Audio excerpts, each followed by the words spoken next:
네, 성가대의 귀한 찬양 감사드립니다. 부활하신 주님의 평안과 은총이 우리와 함께 하시길 빕니다. 오후에 설교가 있는 날이면 제가 아내와 집에 돌아가면서 제 설교에 대해서 이런저런 이야기를 나눕니다. 저를 잘 아는 제 아내는 주로 칭찬을 많이 해줍니다, 저에게. 그런데 여러분들도 다 알다시피 제 마음속에 남는 건 수많은 칭찬이 아니라 그 가운데 섞인 한마디의 지적인데, 그것은 뭐냐면 왜 원고만 보고 이렇게 고개를 푹 숙이고 읽기만 하느냐, 좀 얼굴 좀 들고 설교를 해라. 사실 이런 얘기는 저희 아동부 교사 선생님들도 자주 제게 하시는 말씀입니다. 왜 오후 예배 설교할 때는 아동부 때처럼 자연스럽지가 못하냐. 저도 사실 아동부에서 설교하는 것처럼 하면 좋을 텐데, 오후 예배 때 설교하는 모습을 좀 낯설다고 말씀하십니다. 저도 그러고 싶은데 아직 이제 편하지가 않네요. 언젠가 아내가 제 설교문을 읽어보고 놀란 적이 있는데, 그것은 제가 설교할 때 가끔씩 하던 개그를 설교 말투로 다 적어놓고 한다는 겁니다. 이를테면 이런 거죠.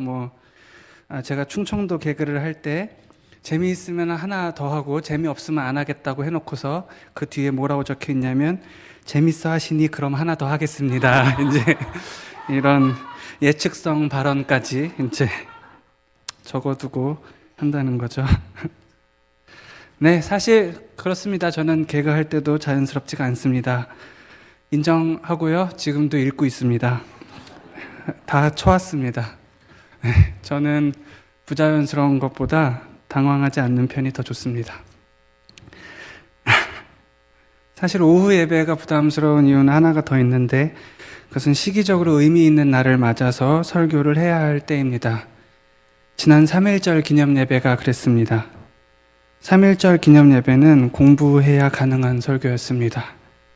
그래서 제게는 3.1절 기념 예배를 설교할 사전 지식이 없었습니다. 그래서 2월 마지막 한 주는 일하면서 책상 한쪽에 한국 교회사를 두고 이제 틈틈이 줄 긋고 이제 메모하면서 공부를 해야 했습니다.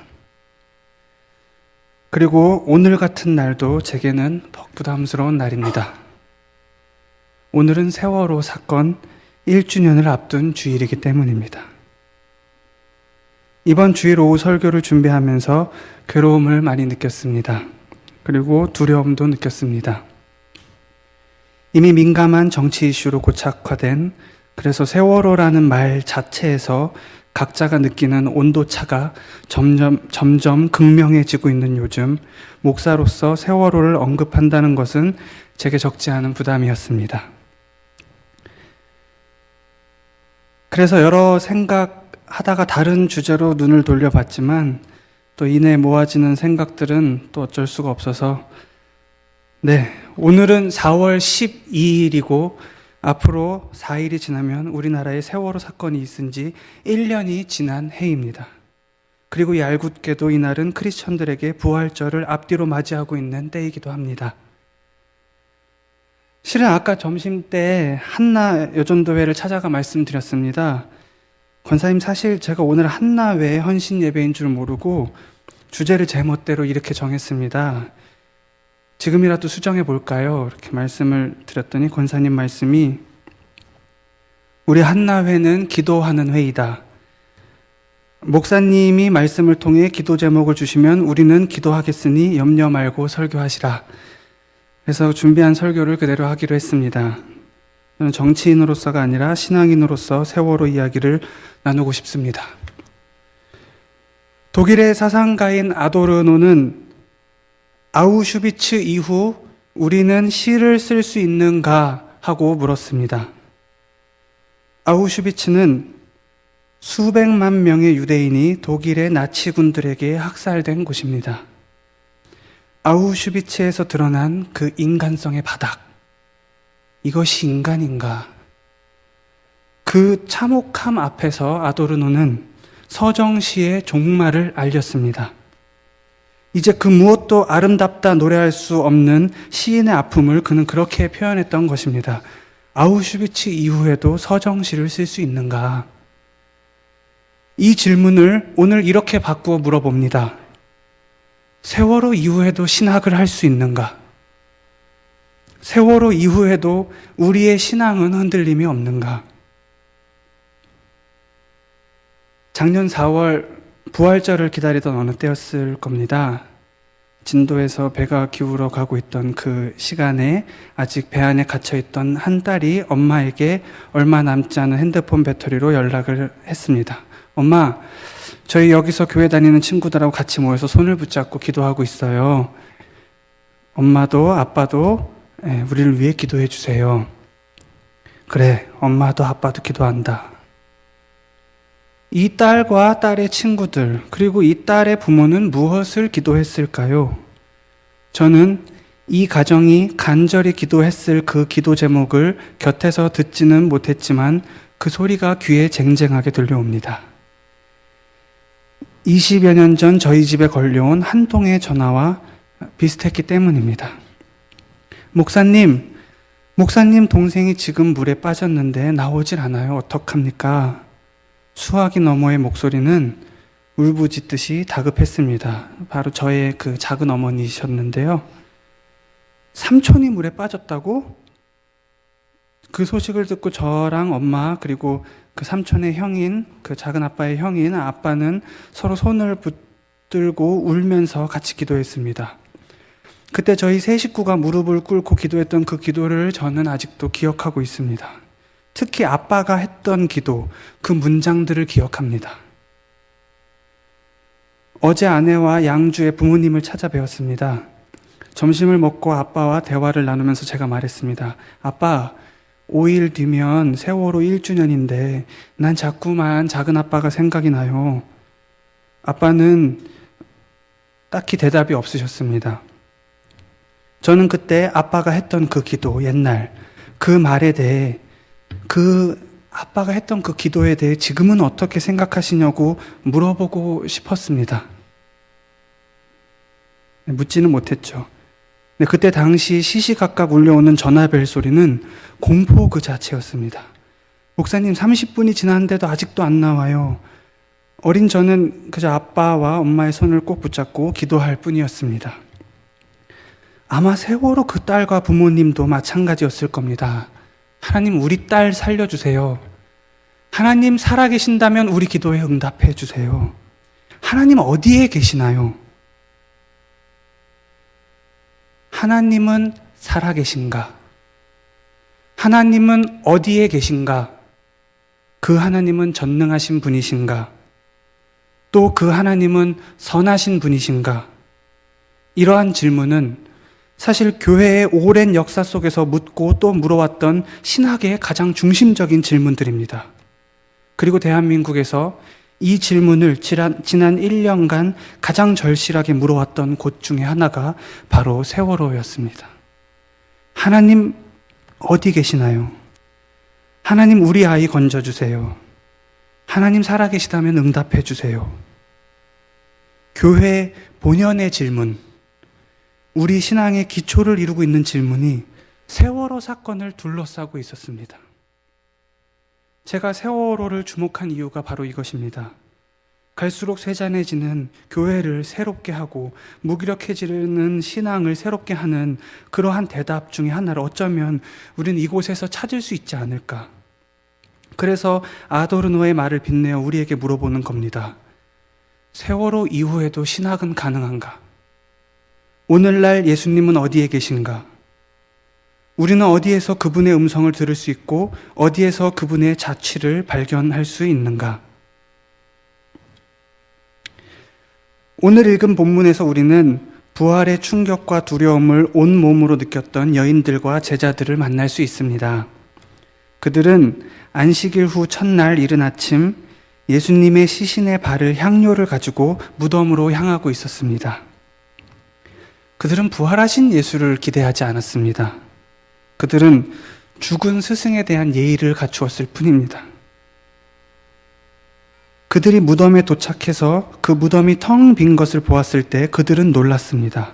본문 6절을 보면 빈 무덤을 보고 놀라서 입을 다물지 못하고 있는 그들에게 천사가 일깨워 주는 장면이 나옵니다. 그는 여기에 계시지 않는다. 너희들이 찾는 예수는 이곳에 없다. 이 본문은 오랫동안 우리에게 부활하신 예수님을 가리키는 핵심적인 증거로 활용되어 왔습니다. 무덤이 비었다. 죽음의 세력이 더 이상 주님을 가둬둘 수 없다. 우리 예수님이 부활하셨다. 얼마 전 작고한 현대의 복음주의의 거장인 존 스토트는 그의 책 기독교의 기본 진리에서 이렇게 이야기합니다. 그 어떤 가설과 이론들도 빈 무덤에 대해 만족스럽게 설명하지 못한다. 따라서 이것은 하나님이 예수를 다시 살리셨다는 결정적인 증거다. 우리는 이처럼 빈 무덤에 대한 표상을 다시 사신 예수님의 부활 사건으로 이해합니다. 맞습니다. 그런데 저는 오늘 이 본문을 조금 다른 각도로 읽어보려고 합니다. 그는 여기에 계시지 않는다. 이 말은 혹시 나한테 하는 말은 아닐까? 매일 또 매주 추억처럼 빈 무덤을 열어보고는 없네? 이거를 반복하는 그런 나의 익숙하고도 계속되는 그러나 정작 부활의 생명력은 찾아볼 수 없는 나는 혹시 마리아와 살로메처럼 손에 향료를 들고 빈 무덤에 오르기를 반복하는 것은 아닐까? 1년, 2년, 10년, 20년, 30년 부활절을 맞이하면서 매번 똑같이 빈 무덤을 열어보고 놀라기만을 반복했던 것은 아닐까? 부활하신 예수님이 계신 곳은 빈 무덤이 아니었습니다.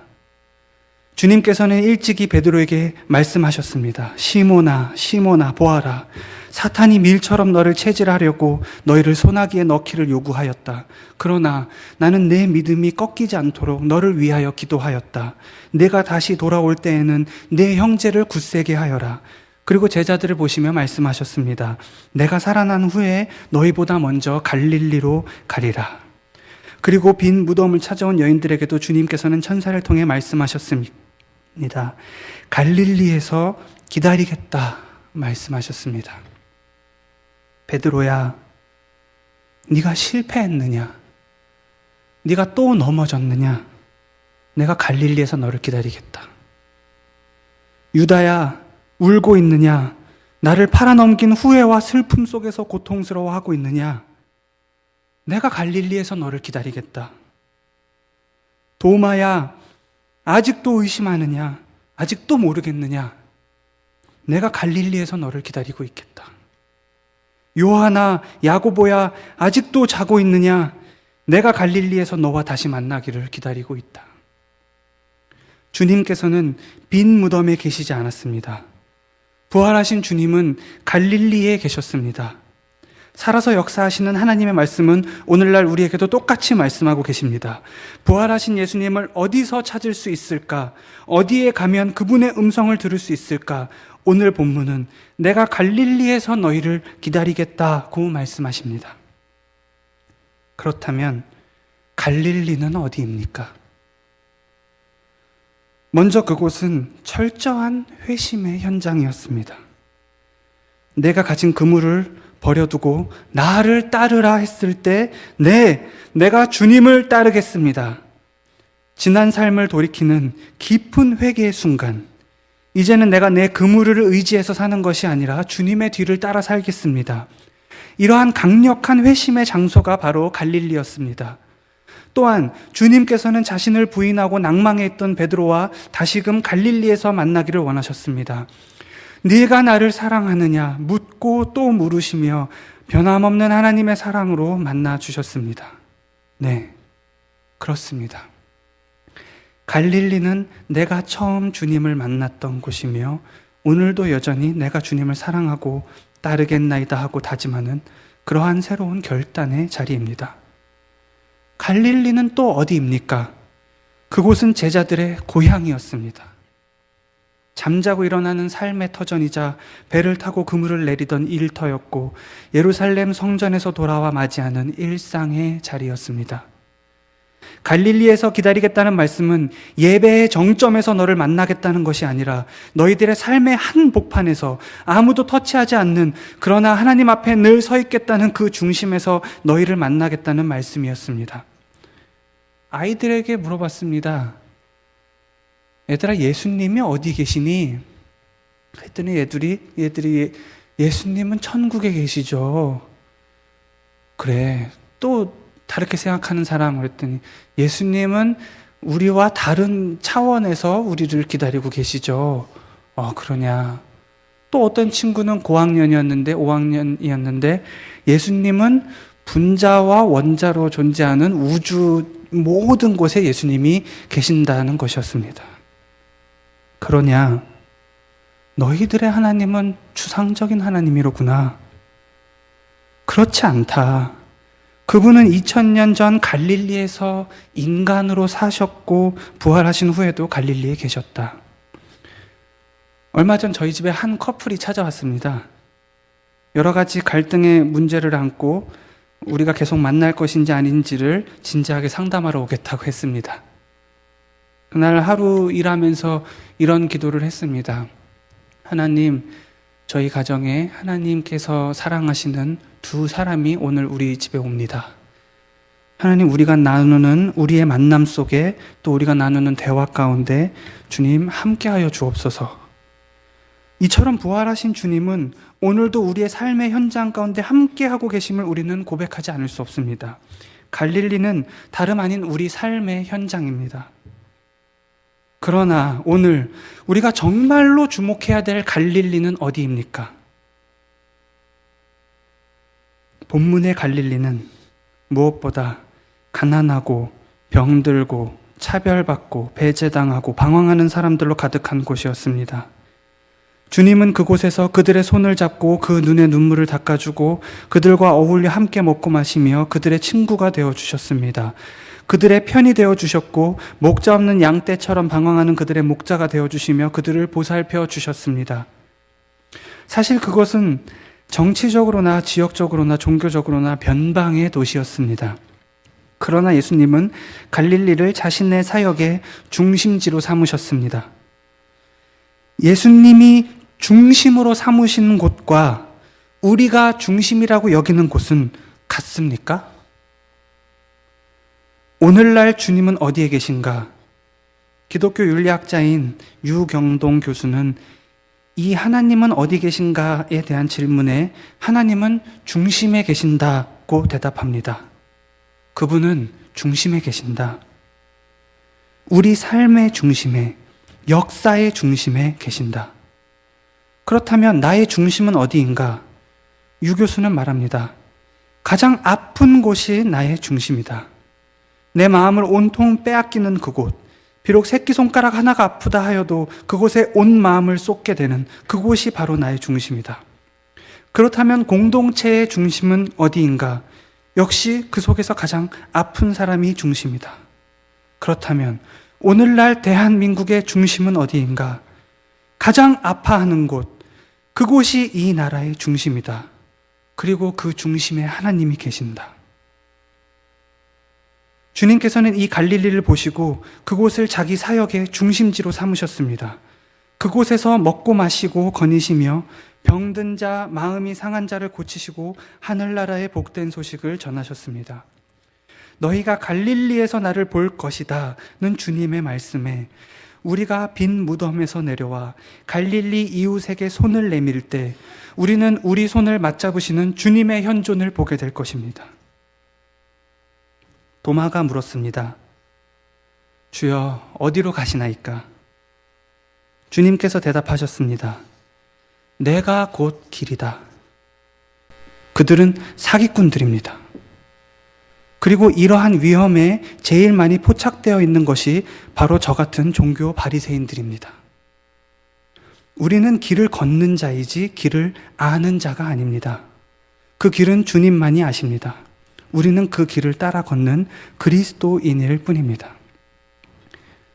제주에서 신학연구소를 운영하고 계시는 김근수 선생님은 이 마가복음 16장 오늘의 본문을 해석하면서 갈릴리로 가라는 말은 곧 예수님의 삶이 옳았다는 하나님의 선언이다.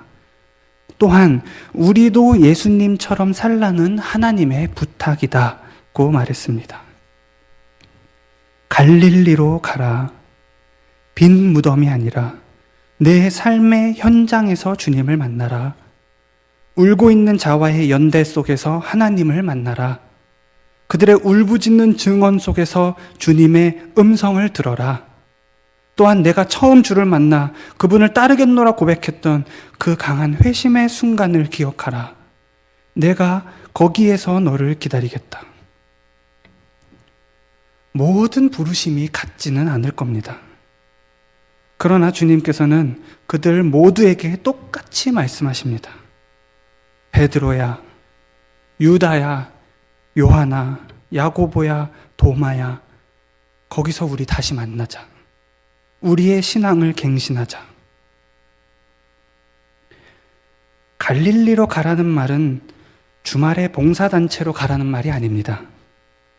예수님의 사역은 일회적인 구제나 봉사가 아니라 관계를 맺는 것이었습니다. 길에서 만나고 또 자신을 찾아온 사람들과 친구가 되어주는 것, 특별히 약자들의 친구가 되어주는 것. 뇌과학자들은 이렇게 말합니다. 한 번 손상된 뇌세포는 어지간해서는 다시 살아날 수 없다. 그러나 이미 죽은 뇌세포도 살리는 하나가 있는데 그것이 바로 관심이고 사랑이다. 우리가 서로가 서로를 이기기 위해 발버둥치는, 그래서 소득 수준은 날마다 올라가지만 인간의 양심과 존엄은 나날이 퇴색되어 가는 이 어두운 세상을 밝히는 길은 오직 사랑뿐입니다. 사랑이 이긴다. 이것이 부활의 메시지 아닙니까? 내가 곧 길이요 라고 말씀하신 그 예수님이 걸어가신 그 길에 서서 울고 있는 자들의 친구가 되어 그들과의 신의를 지키라는 말입니다. 한국의 그 한 사상가는 이렇게 이야기했습니다. 눈에 눈물이 어리면 그 렌즈를 통해 하늘나라가 보인다. 눈에 눈물이 어리면 그 렌즈를 통해 하늘나라가 보인다. 우리가 함께 흘리는 눈물 속의 세상은 하나님이 다스리시는 천국, 하늘나라를 보게 될 것입니다. 여기 계시지 않는다. 갈릴리에 계신다. 세월호 일주기를 앞둔 오늘 우리가 이 말씀을 두고 깊이 묵상하며 기도하며 믿음의 길을 걷는 저희들이 되었으면 좋겠습니다. 기도하겠습니다. 주님은 참으로 빈 무덤에 계시지 않으시고 갈릴리에서 우리를 기다리고 계십니다. 그곳에서 우리의 신앙을 새롭게 하시며 우리들로 믿음의 실천을 향해 나아가도록 격려하고 계신 일 믿습니다. 갈릴리로 가게 하옵소서. 그곳에서 주님을 뵙게 하옵소서. 예수님의 이름으로 기도합니다. 아멘.